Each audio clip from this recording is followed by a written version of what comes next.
올해 전망을 1.5% 성장한다는 얼마나 것은 낮은 숫자인지.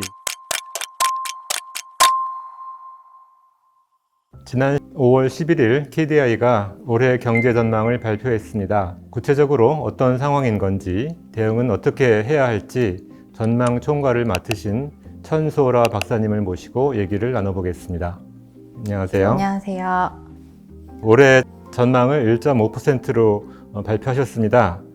1%가 낮은 숫자이긴 하지만 보통 분들에게는 이게 얼마나 낮은 숫자인지 감이 잘 안 올 것 같습니다. 우리 경제가 올해 얼만큼 성장하고 있는 건지 한번 설명을 해주시면 감사하겠습니다. 잠재 성장률과 비교해보면 1.5% 성장의 의미를 이해할 수 있습니다. 한 국가의 생산 능력에 부합하는 수준, 그래서 물가를 자극하지 않는 수준의 성장률을 잠재 성장률이라고 하는데요. KDI는 우리나라의 잠재 성장률을 약 2%로 보고 있습니다. 그래서 올해 1.5% 성장한다는 것은 경기가 부진한 상황으로 해석할 수 있겠습니다. 3달 전인 지난 2월에는 올해 성장률을 1.8%로 예상을 했었습니다. 근데 3달 동안 어떤 일이 있어서 1.8%에서 1.5%로 0.3%포인트를 낮춘 것인지 한번 설명을 해주시면 감사하겠습니다. 네, 내수는 지난 2월에 예상했던 수준으로 진행되고 있는데 이제 수출이 더 부진한 것으로 봤습니다. 특히 반도체가 과거 위기 수준 정도로 부진한 상황이고 이제 회복도 더디게 진행될 것으로 예상하였습니다. 그래서 수출 전망을 내리면서 이제 전체 성장률 전망치도 0.3%포인트 내렸습니다. 미국의 인플레이션 감축법이라든지 다른 여러 가지 글로벌 이슈 때문에 반도체 경기가 부진하고 그래서 우리 성장률을 낮춘 것이 아닌가 하는 그런 얘기도 있는데 거기에 대해서 어떻게 생각하시나요? 근데 저는 이제 반도체 부진이 이제 특정 국가 이슈 때문이라고는 보지 않습니다. 이제 그보다는 이제 반도체 시장의 구조를 봐야 합니다. 이제 반도체는 데이터의 정보 처리를 담당하는 시스템 반도체와 저장 기능을 담당하는 메모리 반도체로 나뉘는데요. 지금 글로벌 시장에서는 메모리 반도체가 부진한 상황입니다. 그래서 이제 메모리 반도체는 시스템 반도체보다 변동성이 훨씬 더 크다고 할 수 있습니다. 여기서 문제는 국내 반도체 시장이 메모리에 유독 집중되어서 타격을 크게 입었다라는 것입니다. 최근에는 이제 우리 기업들이 시스템 반도체 쪽으로 이제 투자를 늘리고 있는 상황인데 이제 앞으로 이 분야에서 이제 경쟁력을 가지게 된다면 우리 경제의 변동폭도 이제 줄어들 것으로 기대하고 있습니다. 대외 여건은 많이 안 좋은 그런 상황이지만 올해 초부터 다행히 이제 코로나 관련된 방역 조치가 완화되면서 민간 소비는 좀 회복을 하고 있습니다. 근데 요새 또 보면 2030 세대 사이에서 짠테크라든지 절약 문화가 번지고 있지 않습니까? 그래서 이런 현상은 어떻게 봐야 할까요? 저는 이제 금리 인상의 영향이 크다고 이제 생각을 하는데요. 이제 금리가 오르면서 대출받은 분들의 이제 이자 부담이 늘었을 텐데요. 저희 KDI 분석에 따르면 기준금리가 1%포인트 오를 때 이제 20대는 소비를 약 30만 원 정도 줄이고 나이가 들수록 소비를 더 적게 줄이는 경향이 있습니다.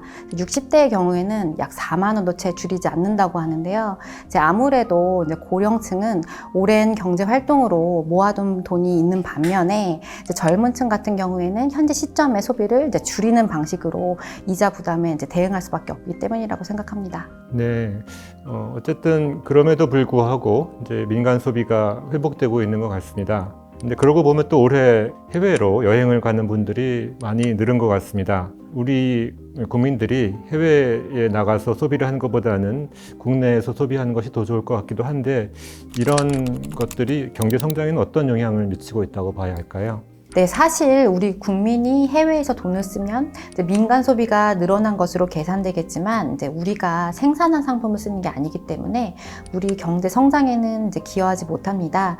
대신 이제 코로나 방역 조치가 풀리면서 이제 외국인 관광객이 국내에서 소비를 많이 하게 되면 이것은 이제 우리 경제의 성장률을 이제 상승시키는 방향으로 작용하게 됩니다. 네, 그럼 이번에는 고용에 대해서 이야기를 해보겠습니다.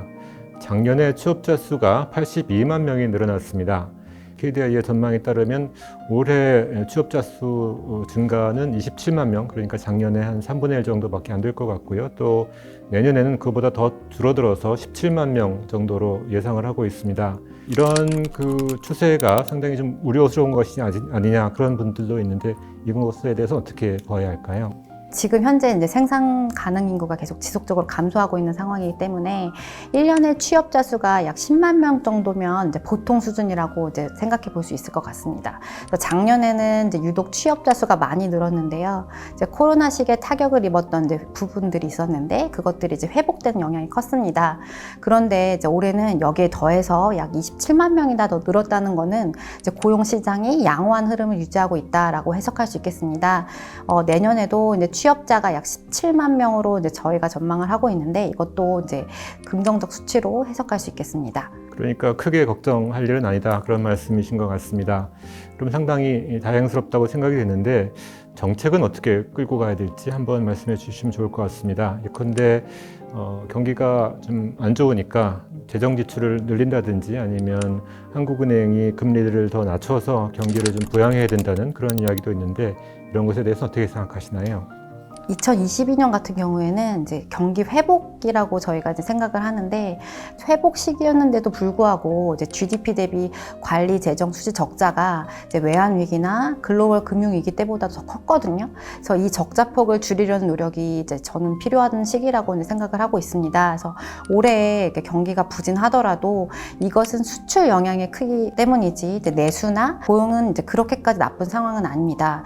게다가 이렇게 이제 물가도 아직 둔화 추세긴 하지만 아직도 여전히 높은 상황입니다. 그래서 이런 상황에서 만약 이제 경기 부양을 통해서 이제 예를 들어서 재정 지출을 늘린다거나 아니면 이제 금리를 낮추는 대응은 이제 물가를 또 다시 자극할 수 있습니다. 그래서 물가 상승세가 이제 목표치인 2%로 돌아가는 흐름이 명확해질 때까지는 현재 수준의 이제 긴축적인 기조를 유지하고 대신에 이제 고물가, 고금리 상황에서 취약계층을 보호하는 정책을 점검해 보면 좋겠습니다. 그러니까 성장률이 좀 낮아질 수는 있지만 물가의 흐름이라든지 또 재정 적자 상황 이런 것을 보아가면서 정책적으로 대응해야 된다는 그런 말씀으로 이해가 됩니다. 얼마 전에 실리콘밸리 은행, 크레딧 스위스 같은 큰 은행들이 어려움을 많이 겪었습니다.